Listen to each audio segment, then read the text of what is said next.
तर मंत्री भरत गोगावले यांनी रायगड जिल्हा परिषद निवडणुकीच्या प्रचार सभेत ठाकरेंच्या शिवसेनेवर जोरदार टीका केली आहे। ठाकरेंच्या शिवसेनेला मत देऊ नका, दगडावर पाणी टाकू नका, जमिनीत पाणी टाकलं तर काहीतरी उगवेल असा सल्ला गोगावले यांनी माणगावच्या साई येथील प्रचार सभेत मतदारांना दिला आहे।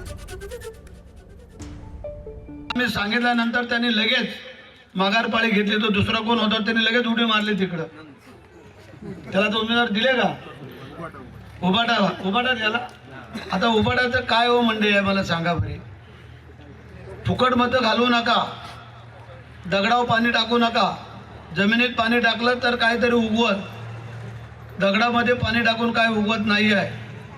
आणि म्हणून आज तुम्हाला आम्ही विनंती करायला आलेलो आहे। एबीपी माझा, उघडा डोळे बघा नीट।